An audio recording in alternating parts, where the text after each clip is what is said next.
This man actually calls an elementary school student his wife. The most absurd part is that she really is his wife. Moreover, she makes lunch for him every day.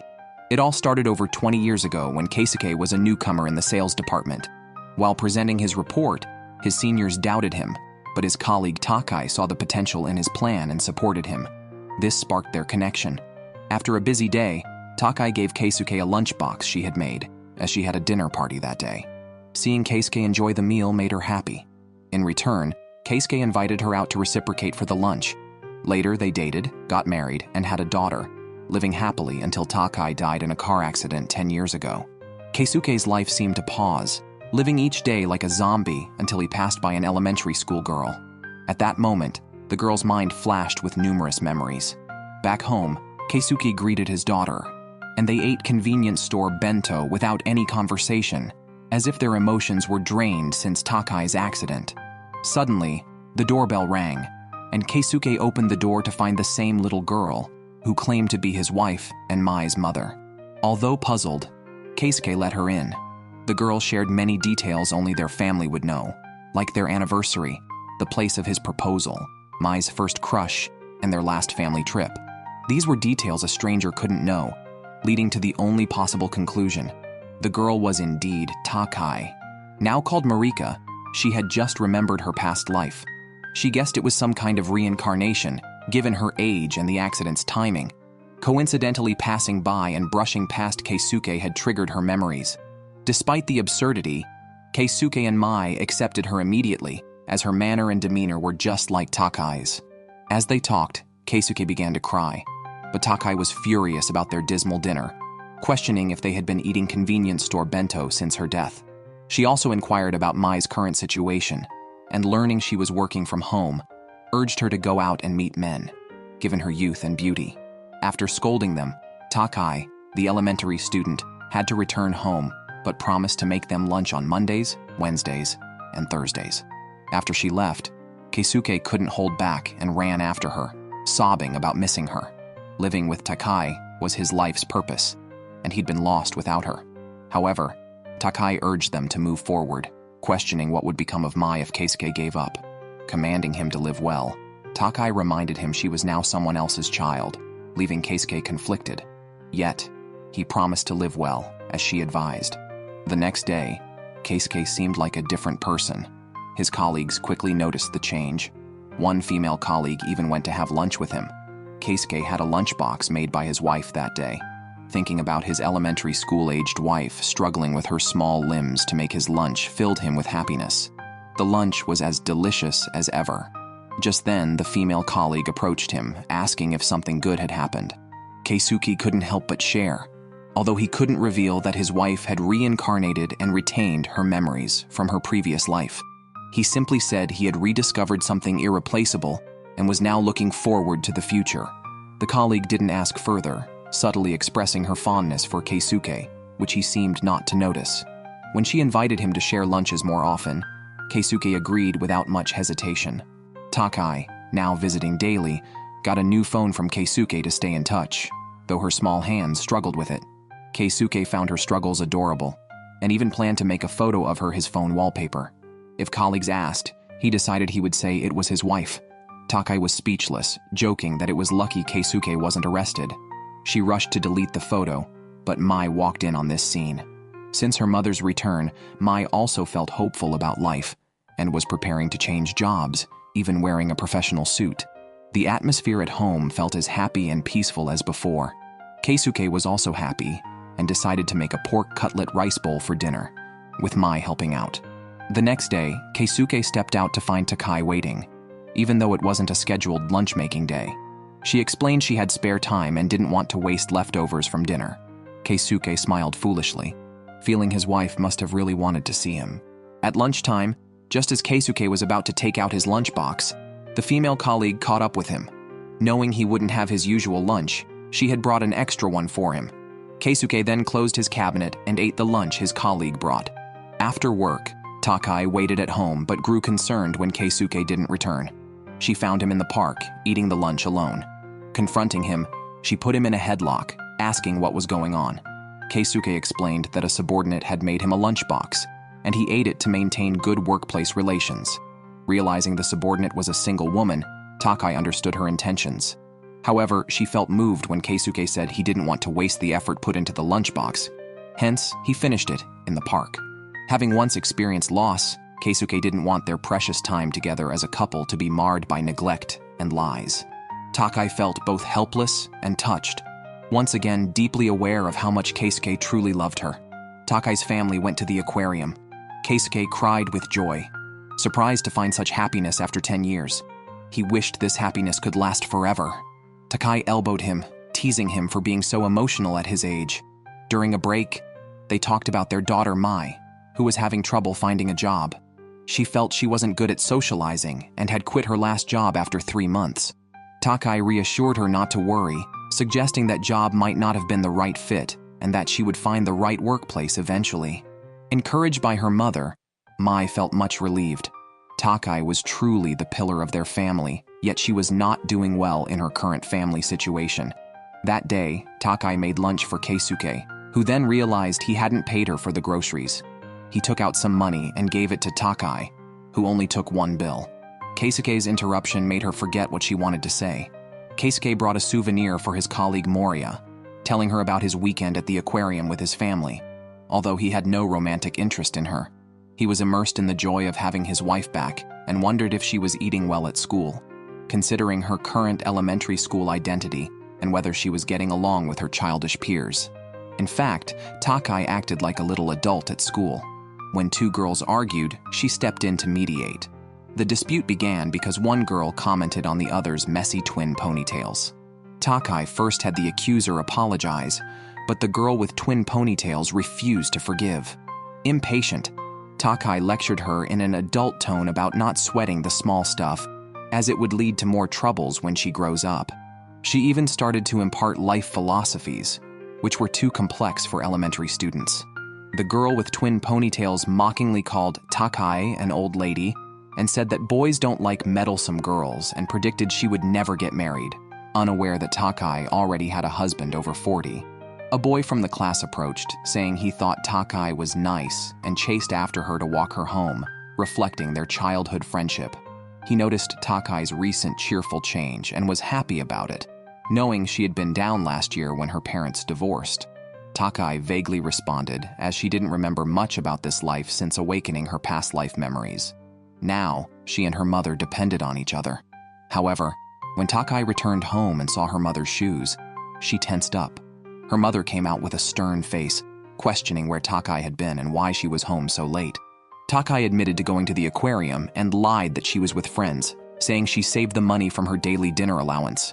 Upon hearing this, Mom immediately became furious. She was very controlling over Takai, not allowing her to do anything without her approval. She even demanded Takai hand over all her remaining money. Not trusting her and still suspecting she had more, she went to search Takai's room. Takai remembered the phone Keisuke bought her was still in the drawer. Trying to stop her, she was pushed away by her mom. Luckily, at that crucial moment, her mom's phone rang. After the call, her mood improved slightly, and she didn't continue searching Takai's room, only commanding her not to deceive her again. Lying in bed, Takai began to ponder whether she could continue this way. Keisuke and Mai, unaware of this, were planning where to go when Takai was on summer break. Due to Takai's unique situation, they couldn't go far, only a nearby day trip was feasible. So Keisuke texted to ask if Takai could spare a day.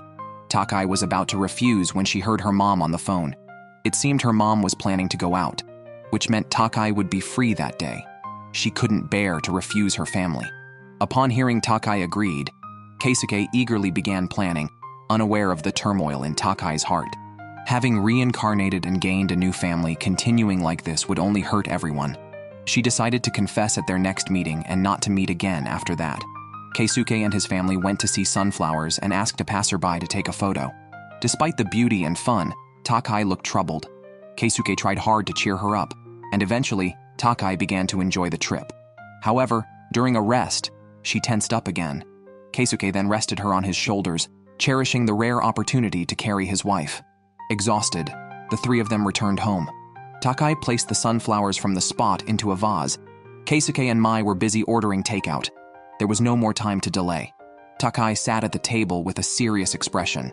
The day had been too joyful and fulfilling, making it hard for her to say what she had planned. But she knew she must speak. Before she could start, the room went dark, and then Mai brought in a beautiful cake, wishing her a happy birthday. It was actually her previous life's birthday, which Takai herself had forgotten. Keisuke and Mai remembered, with Keisuke affirming, "How could we forget? After all, we are a family." With mixed feelings, she blew out the candles. Takai asked Mai not to turn on the lights yet and ran to the bathroom to calm herself. Keisuke and Mai could tell something was wrong today. Knowing Takai must be troubled, all they could do was try their best to live happily with her. These words reached Takai in the bathroom, where she cried silently, fixing her mood before returning with a smile. The words she wanted to say were buried deep in her heart, and instead, she just said thank you, which unexpectedly made her daughter cry. The three of them cried together. Takai realized she truly wanted to live with them, for they were her sunshine. After all, she was just a schoolgirl now, so a little selfishness might be okay, right? Mai finally found a new job. Keisuke and Takai picked out a gift for her new position together. Her job involves teaching clients how to use computers and occasionally requires her to travel for hands-on sessions. Because of this, they can't go as a family to see the fireworks show anymore. The last time they watched it together was 10 years ago. Keisuke's comment brought back memories for all three of them. Unfortunately, Takai couldn't make it that day, and the plan fell through. However, Keisuke's female colleague, Moria, planned to go with her friends. Meanwhile, Mai was on a business trip in another city, attending to a young male client. After her senior colleague explained the precautions, he left for another client, leaving Mai to manage on her own. The client seemed impatient, which made Mai nervous. He was also aloof during the training, and it was unclear if he understood anything. Feeling defeated, Mai called her mother to talk about the challenges at work. Takai comforted her, saying that it's normal not to succeed at first, and suggested she try communicating in her own way. Mai had a realization. Then Takai shared good news. They could go to the fireworks together because her mom would be home late. However, Keisuke might not be able to join since it was a workday.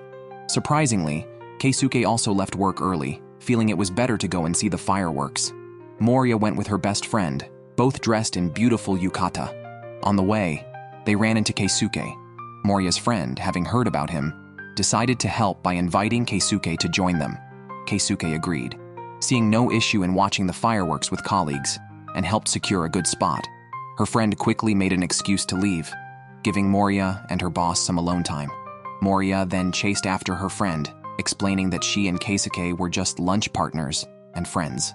She returned after clearing things up, but before that, Keisuke had already met Takai, and Mai was about to arrive too. Upon hearing this, Keisuke blushed. The family's fate seemed intertwined. However, Takai felt embarrassed by him. Just as she mentioned it, the fireworks started.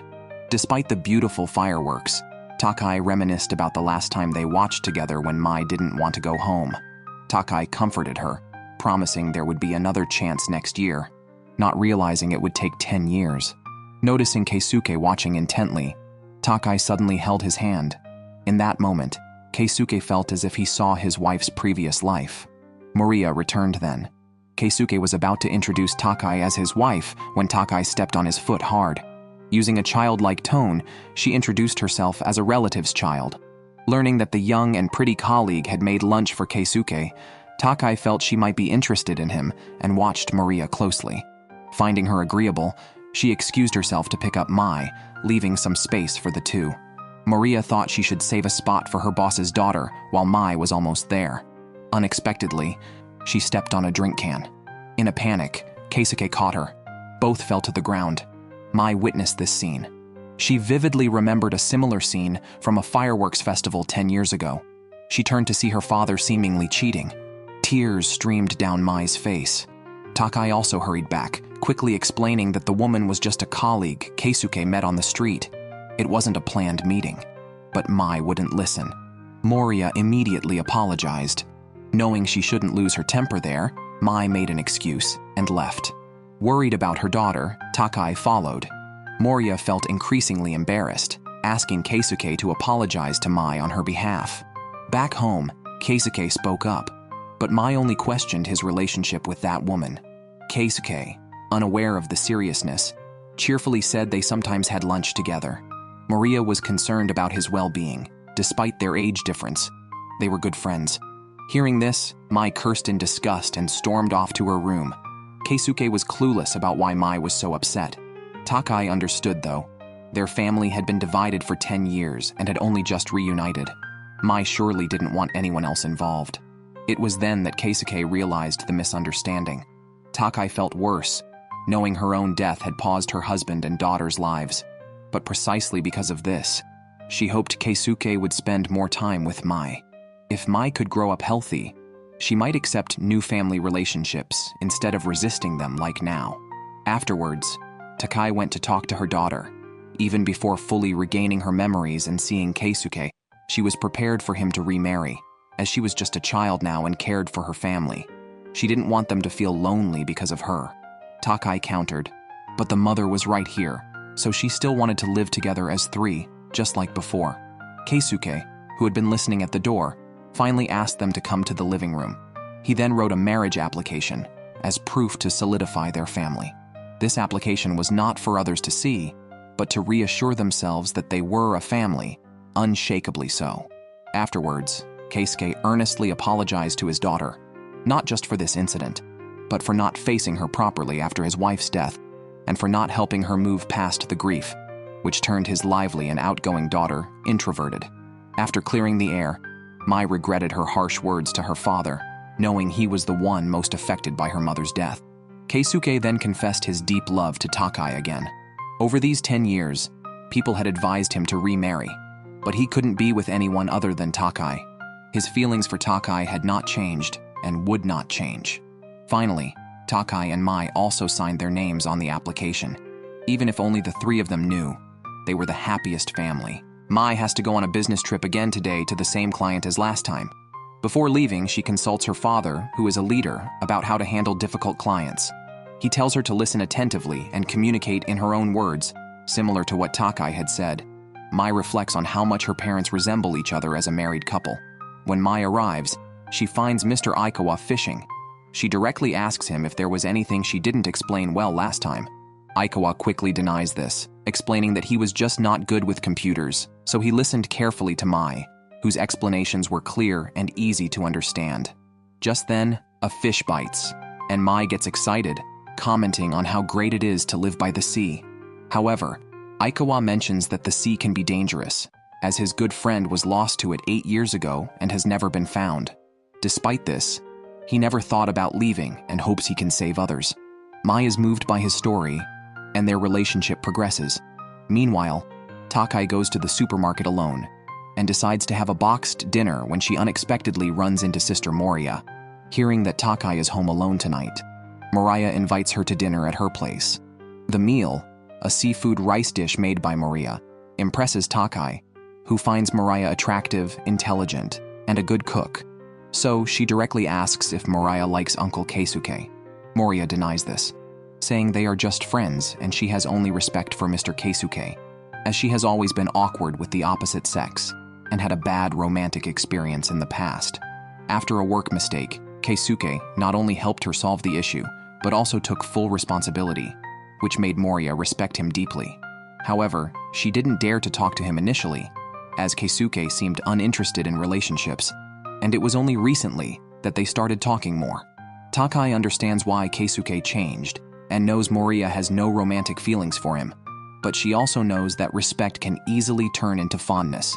At that moment, Takai receives a message from her daughter asking about famous historical sites in Tokyo, and Mai excitedly shares her experiences with Mr. Aikawa.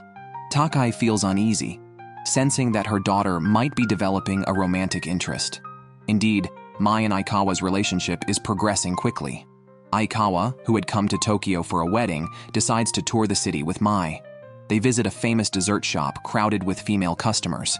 Mai worries that Aikawa might feel uncomfortable, but he is relaxed and enjoys the desserts without caring about the surrounding people.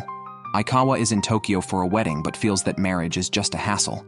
Mai is unsure about marriage, but seeing her parents face challenges together, she feels that such a relationship might be quite nice. This conversation inspired Aikawa, leading him to consider the benefits of marriage. Soon, It was time for the post-wedding party, but there were still many sites Mai had planned that they hadn't visited.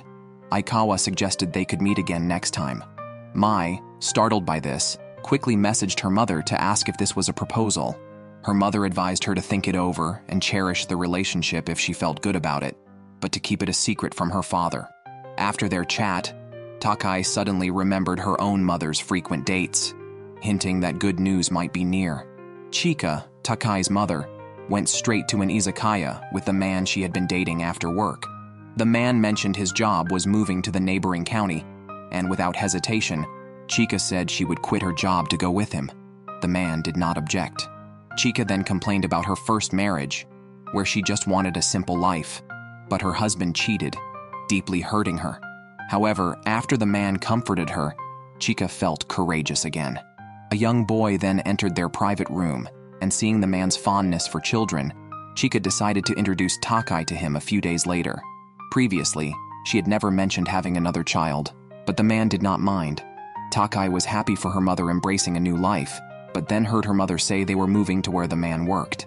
After speaking, her mother went to the restroom, leaving Takai alone with the man who shared stories of her mother's difficult past, which made her paranoid. Though Takai recalled the tough times and lack of care from her mother, she admired her mother's hard work in supporting them alone, and naturally, she was ready to leave with her. Unaware her mother overheard everything, Takai then considered how to tell Keisuke and Mai. She confessed her family was actually a single-parent household because her mother was remarrying, and they would soon move to live with the man in the neighboring county. Keisuke was relieved after hearing this. It was just a move, nothing as severe as death. Mai also felt it was a minor issue since the neighboring county wasn't far, and they could still meet occasionally. Hearing her husband and daughter speak this way brought tears to Takai's eyes. Therefore, to cherish the current moments, Keisuke thought it necessary to have a family party on Christmas Day. Unfortunately, Takai had plans to go to an amusement park with her mother and the man, and Mai might not be available. Mai quickly denied this, revealing she had already invited Aikawa, but he had long ago planned a trip with friends for the same day. Watching Keisuke and Mai discuss Christmas plans, Takai couldn't help but feel excited about her new family. Meanwhile, after work, Chika went on another date with the man. He told her they didn't need to rent another apartment. She could just move in with him. He was quite busy lately, though, and might not have time to respond to messages. However, he assured her he would make time for Christmas. Takai was already thinking about buying a cake for Christmas, feeling like they were truly becoming a family. When the time came to leave, her mother gave Takai a new scarf. Love had clearly made her mother much more emotionally stable. At the amusement park entrance, her mother reminisced about past visits there with Takai, who couldn't remember any of them. Her mother apologized, but the man they were waiting for never showed up. On the other hand, Mai, celebrating Christmas with her father, was restless until Aikawa called. He apologized for declining her invitation and said he might be able to return early the next day, hoping to meet her in the evening. Mai blushed and agreed, unbeknownst to Keisuke. Things weren't going smoothly for Takai. The man stood them up and wasn't returning messages. Her mother was on the edge of losing it, but they decided to buy some fancy food and head home. Unexpectedly, they ran into the man at the mall, and he was clearly with his wife and child. When her mother saw the man walk away alone, she followed him. Seeing Chika, the man was terrified and immediately knelt to apologize. Chika had a breakdown after returning home, and Takai didn't know how to comfort her. The only silver lining was that they no longer had to move. Takai decided to do what she could for her mother, starting with cooking. Knowing her mother wanted a fresh start, she apologized. After another betrayal, Chika was not ready to forgive easily. She discovered the omelet rice Takai had made, but scolded her daughter and sent her out without touching the food. Alone, she sat on a messy sofa, but by the next morning, Takai found the dish eaten and the plate cleaned. Her mother had eaten it, cried, and realized that even if she had nothing else, she still had a daughter who loved her. Takai then told Keisuke and Mai that the move was canceled. Keisuke was neither happy nor sad, but Takai felt it wasn't so bad. After all, the man was worthless. Life just went on day by day. That day, Chika's colleague gave her some haw flakes from her hometown to share with her daughter. However, Chika had never mentioned having a daughter. The colleague said she had heard it from the manager at the beginning and mentioned that her own family was also a single-parent family. understanding the hardships of raising a child alone. Chika didn't understand why her colleague was sharing this with her. She then learned that her colleague's mother had passed away the previous week.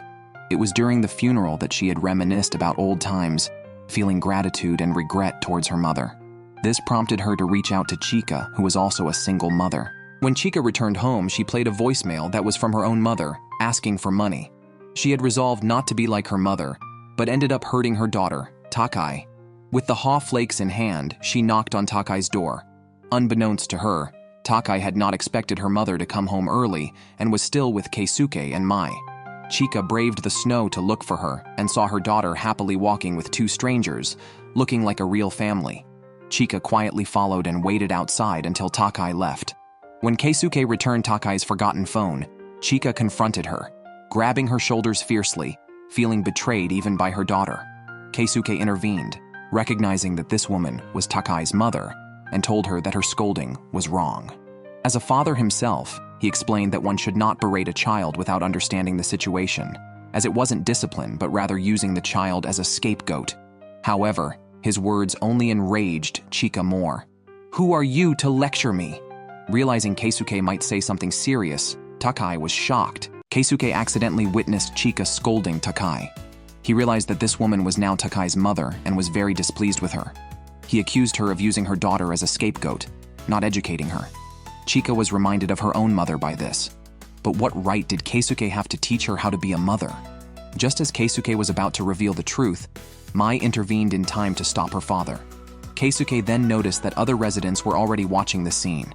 As it involved a child, he hesitated whether to call the police, and could only watch as Chika took Takai away, given that he and Mai had no relationship with Takai. After returning home, they realized they had not returned Takai's phone.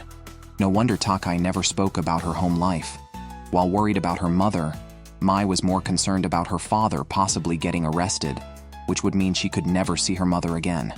Keisuke had to force himself to calm down and consider how to explain these bizarre realities to Takai's current mother. But who would believe such a story? It might only make Takai's situation worse.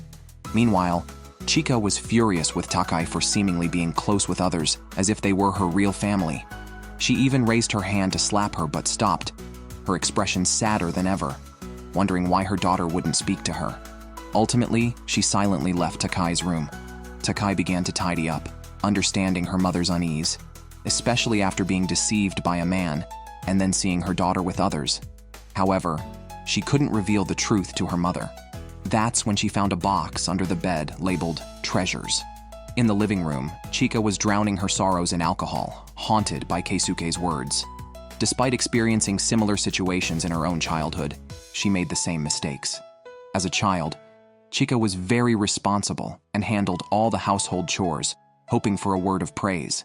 But her mother would return and, without a glance, scold her for messing with things. During her rebellious years, her mother still treated her as an enemy. She even took the money Chika earned from hard work.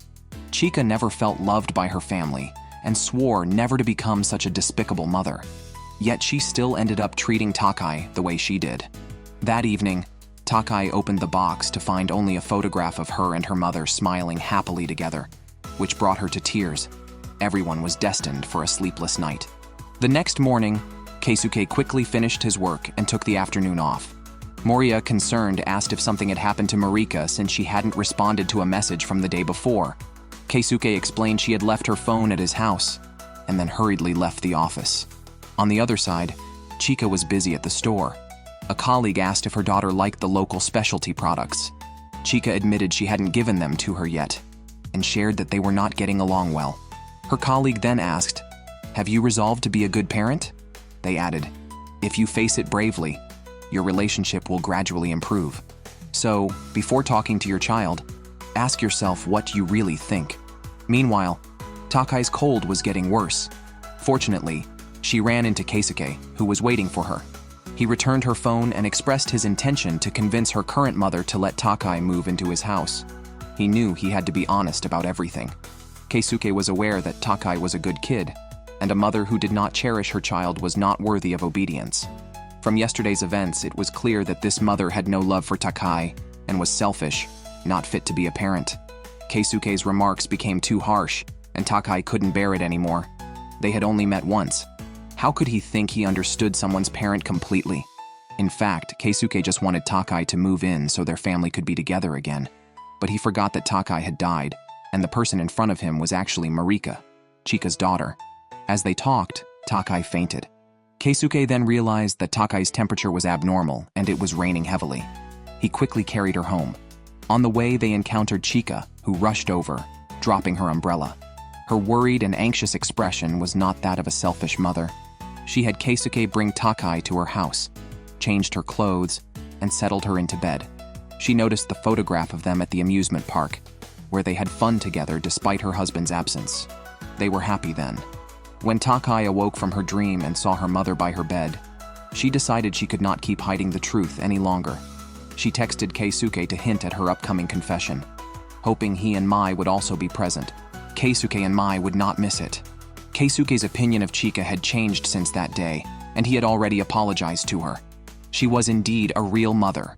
Now, with all parties present, Keisuke assured that what he was about to say was the absolute truth. He started by revealing that Marika was actually his wife, or rather, her reincarnation. He then explained the full story of Takai's awakening and the events before and after. Initially, Chika did not believe it, but with all three asserting it, and Keisuke telling her that Takai regained her memories last April, he asked if she had not felt any difference. Chika was about to deny it, but then the recent events flashed in her mind. Looking back at Marika, she seemed to see a stranger. During this period, the maturity that her daughter exhibited didn't seem fitting for an elementary school student. Ultimately, Chika chose to accept this far-fetched explanation. She then asked Keisuke what they planned to do. Were they going to take her away? Keisuke candidly admitted that initially, he did indeed intend to do so because he felt that Chika was unfit as a mother. However, after seeing how she cared for Takai, he realized that he had not truly understood her character. So he wanted to openly ask what Chika herself really thought. Before Chika could express her thoughts, Takai took out the photo of them together. Even though she had Takai's memories, she was still Marika. She knew that it was her mother who had given birth to her and raised her. Keisuke encouraged Chika to express her true feelings. Ultimately, Chika spoke her mind. She wanted to live with Marika and start anew with her daughter. This answer was expected by Keisuke. However, he cautioned Chika that if she ever acted without love towards the child again, he would definitely take Takai away. Still, he acknowledged that this home was the place for the child for now. After saying this, Keisuke and Mai prepared to leave. Takai was grateful for her husband and daughter, and then returned to her mother's side. Hearing her daughter say, "Mom is still mom," Chika could no longer hold back her guilt and self-reproach and burst into tears, covering her face. After opening up about her concerns, Chika decided to actively face life. Today, she even swapped shifts with a colleague because she wanted to look for a full-time job to better support her daughter. Her colleague supported her greatly. Just then, she noticed a little girl waving outside. It was Takai coming to pick her mom up from work. Previously, Chika would have ignored her, but now, she waved back. Takai, thrilled, immediately called Keisuke to thank him. When Keisuke arrived home, he saw a strange man at his doorstep. Before he could ask what was happening, Mai rushed out to explain, but Aikawa quickly stated, "I am courting Miss Mai." Keisuke was taken aback. Aikawa had come to deliver fish he caught. Keisuke, forcing a smile, invited him in, but was unexpectedly declined. After the visitor left, Keisuke tearfully called his wife for comfort. Takai shouted that she wanted to see what Mai's boyfriend looked like. The next day, Keisuke went to work looking dejected. Moria, concerned, asked him a few questions and learned that his daughter had a boyfriend. The thought of Mai moving out after marriage made him realize he'd be alone. Moria wanted to cheer him up, especially as there was a New Year's party at the office today. Another colleague, who secretly admired Moria, felt bitter seeing this and asked Keisuke at the party if his cheerfulness since last year was due to a new romantic interest. Keisuke didn't deny it. As they discussed Keisuke, Moria joined in. A heavier colleague teased that Moria had someone special, but lacked the courage to make a move. A thinner colleague explained it was because Moria hadn't sorted out his feelings yet, unsure if it was love, especially as he was of marrying age, but not yet prepared to be a man. Keisuke, speaking from experience, suggested that if one feels the desire to be with someone, it might be love. And if one wishes to support them through tough times, That too is love. With love established, considering marriage isn't out of the question. The male colleague across understood, and Moria seemed to realize something too, recalling all the times spent with Keisuke. Meanwhile, Mai called her mother to say that Aikawa had invited their family to go sea fishing, and they were meeting the parents so soon. Takai naturally wanted to join as the neighbor's kid, mainly because Mai worried about leaving their dad alone. During dinner, Takai discussed this with her mom, who agreed without much hesitation and found her daughter rather cute, reminding her to have the man walk her to the door. Over the weekend, the family went to the seaside. Aikawa had borrowed a friend's boat to take them out to sea. This was Takai's first time meeting her daughter's boyfriend. Surprisingly, he was quite handsome. Mai, blushing, said she didn't care about his looks but liked his gentleness and sincerity. She praised Aikawa from head to toe without realizing her boyfriend had returned.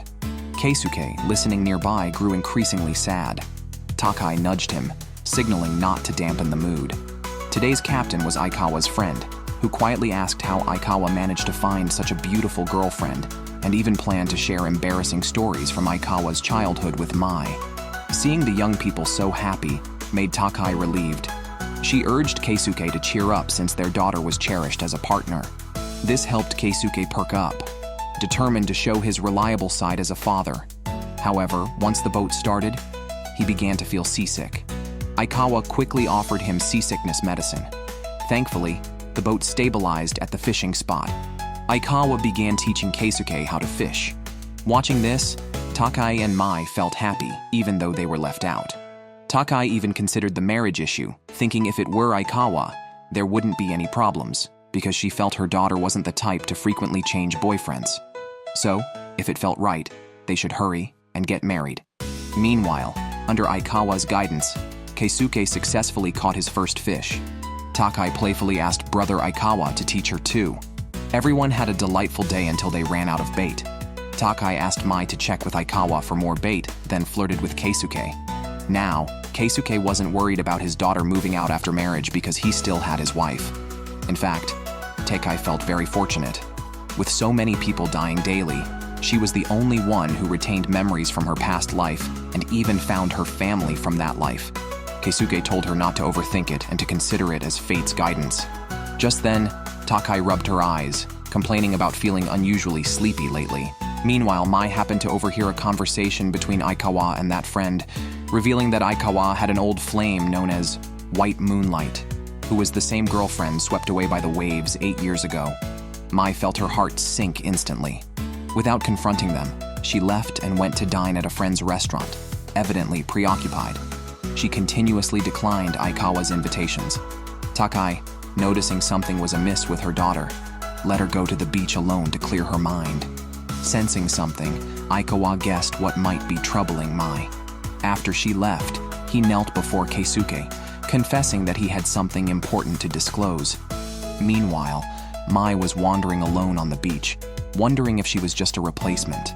After Aikawa finished speaking about something important, he followed her out and directly asked if she had overheard his conversation with his friend.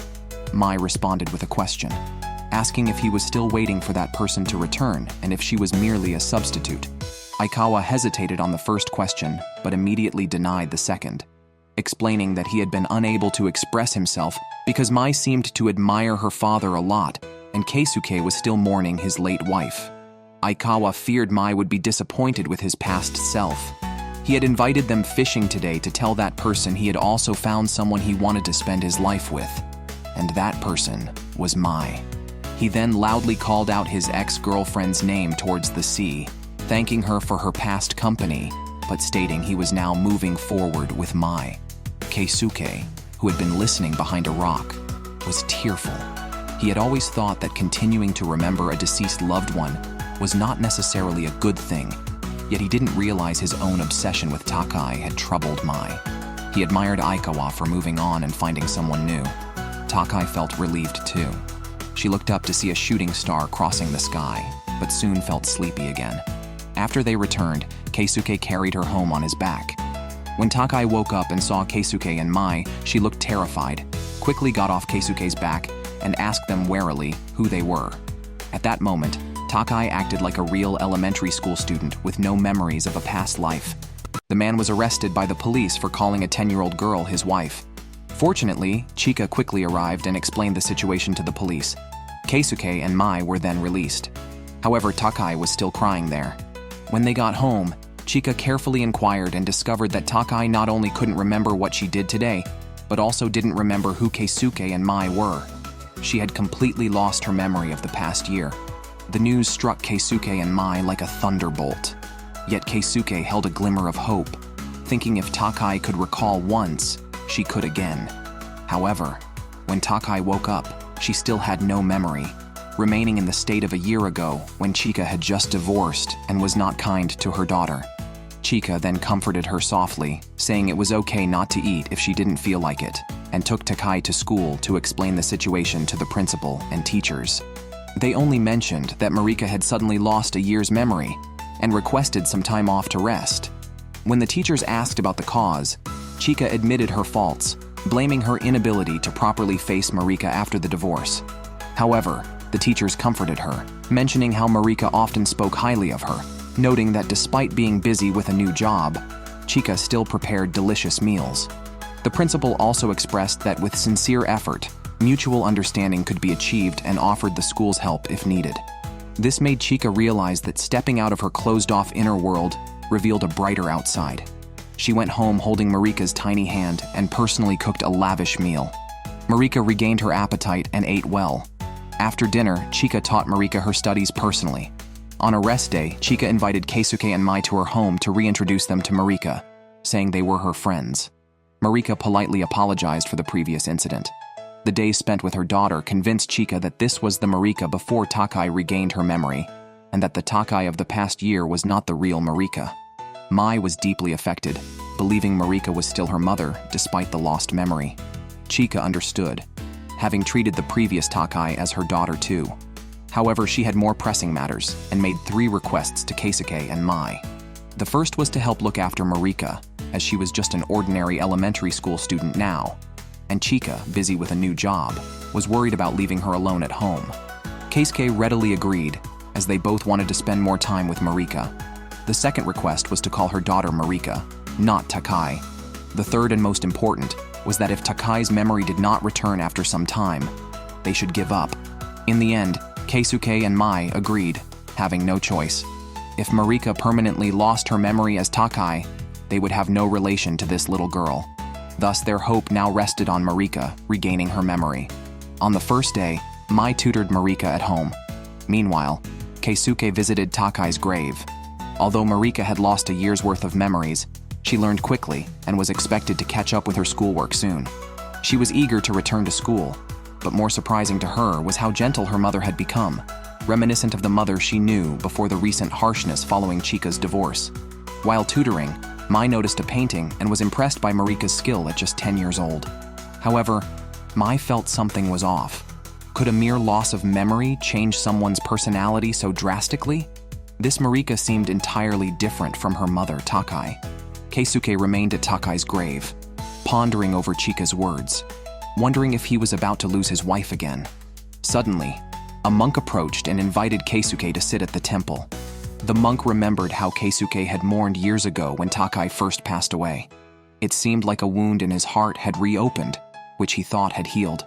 Touched by the monk's kindness, Keisuke opened up about his thoughts on reincarnation. A few days later, Marika had caught up with her schoolwork and was eager to go back to school. Chika was worried and repeatedly reminded her daughter that she could talk to her teachers about any unease and that she would come to pick her up immediately. After a week at school without major issues and receiving kindness from classmates, Mai shared these updates with her father during dinner, mentioning Marika's talent for drawing and questioning if her mother was also artistic. But Takai had never been good at drawing, which made Keisuke thoughtful. One day, Mai had to host an online meeting and asked Marika to come over for tutoring. When Keisuke returned from work, he was flustered on how to interact with Marika, who had lost her memories, and busied himself making tea. Marika noticed a family portrait and their marriage certificate on the table. When Keisuke returned with snacks, a single glance confirmed it. Takai had regained her memory. Mai rushed to embrace her mother, and Keisuke joined in, holding both his wife and daughter as they cried together. After calming down, they discussed the events of the past month. Surprisingly, Takai had no memory of it and only remembered falling asleep. When she woke up, she was standing, staring blankly at the table. Regardless, Mai was overjoyed that her mother's memory was restored, remarking how different she seemed without it. Takai returned home in the evening before she could tell Chika about regaining her memory. Chika had already bought her a gift, a new cell phone with a new number arranged. She explained that she might often come home late due to work and wanted Marika to be able to call her anytime. Chika expressed her desire to try harder to be a good mother. Hearing this, tears streamed down Takai's face, and she apologized to Chika, telling her she had returned to her old self. Both Keisuke and Takai had begun to suspect the truth. A monk had told Keisuke that although Buddhism believes in reincarnation, memories do not carry over after rebirth. Instead, a new life begins with learning anew. Therefore, retaining past life memories suggested it was not reincarnation. Marika had lost all memories of Takai and did not resemble Takai in appearance or demeanor, indicating they might not be the same person. The so-called reincarnation was actually possession. After Takai's accidental death 10 years ago, her lingering attachment to her family kept her spirit in this world. By chance, her spirit possessed Marika, using Marika's body to save her husband and daughter. Once she felt no regrets, she unconsciously released her possession, allowing Marika's spirit to regain control of her body. Now, Marika's body had two souls. The choice of what happens next was not for Keisuke or anyone else to decide, but up to Takai herself. Clearly, she also realized what had happened as she wept profusely. Takai, due to her obsession, had not been reincarnated. After dying in a car accident, she watched helplessly as her body was carried away. Worried that Keisuke and Mai would be devastated, she lingered around the house until one day, Marika, muttering about not wanting to go home, didn't see the oncoming truck. In desperation, Takai rushed forward, saving Marika but possessing the young girl in the process. When she saw the marriage application, Takai remembered everything, but seeing her daughter in tears, she remained silent. She continued to interact with classmates the way Marika would, not wanting to steal Marika's life. To understand the girl better, Takai watched videos of Marika at a school sports day and asked Chika what kind of child Marika was. Despite everything, Chika still remembered how sensible her real daughter was, helping her massage her shoulders when tired, though she could be clumsy at times. After frequent arguments and a divorce from her ex-husband, Chika became annoyed by Marika's thoughtfulness and would snap over trivial matters. Now recognizing her mistakes, Chika wanted to reconcile with her daughter. Takai, feeling increasingly unsettled, told Chika to keep calling her Marika to avoid confusion when the real Marika returned. The next morning, she delivered lunch to Keisuke, nearly a year since Takai's return.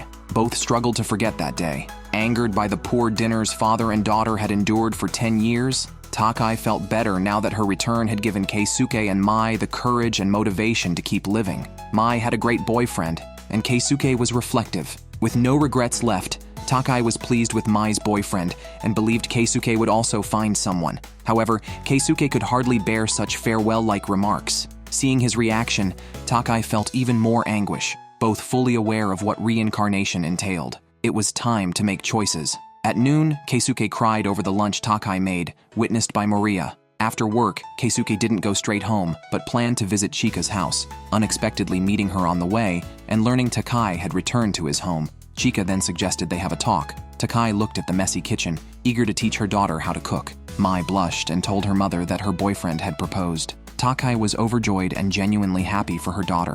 Meanwhile, Chika took Keisuke to a baseball stadium. Not good at sports, Keisuke just sat quietly and watched. Chika got straight to the point and asked him what happened when Takai regained her memory. Indeed, Takai asking Chika to call her Marika had raised Chika's suspicions. At this point, Keisuke had no choice but to reveal the truth. Takai was not reincarnated and had realized this herself, deciding to return the body to Marika. Although they didn't know how to do it yet, it was not hard to imagine that Keisuke might lose his wife again. He didn't want this and shared his thoughts honestly with Chika. Chika did not blame Keisuke and understood why Takai had been so distraught that night, continuously apologizing. These apologies were meant not only for Marika, but also for Chika. Hearing this, Keisuke felt even more remorseful and guilty, knowing Takai, who deeply loved her family, would not want to take away someone else's happiness. Keisuke finally resolved to help Takai. Recently, Takai had been teaching Mai cooking skills and left her a notebook. Tonight, Mai wanted to try cooking fish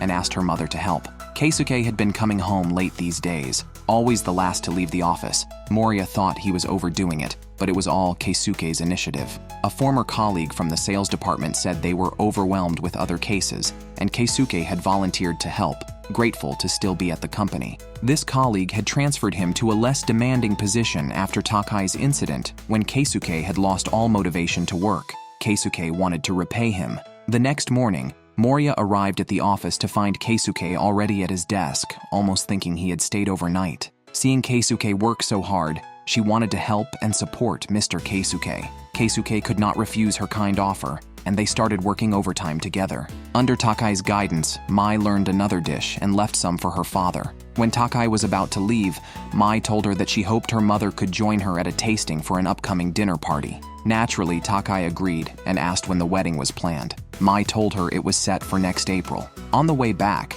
Takai seemed preoccupied. After Keisuke got home, he found a note from Mai stating that there was simmered fish in the fridge that her mother taught her to make. Tasting it, Keisuke found it identical to Takai's cooking and was moved to tears. The next morning, he went to work early and left a note for Mai, praising the delicious simmered fish. Today was a holiday, and only Keisuke and Moriya were at the office. Keisuke felt guilty for taking up Moriya's time even on a holiday. Unexpectedly, Moriya confessed her feelings to him. She expressed her desire to be Keisuke's support, especially during tough times because she liked Mr. Keisuke. Moriya had thought she would never fall in love again, but changed her mind after learning how Keisuke still longed for his late wife. However, Keisuke responded that such deep affection wasn't always wonderful. He felt he had only been tormenting his wife. He then decided to share his experiences with Moriya.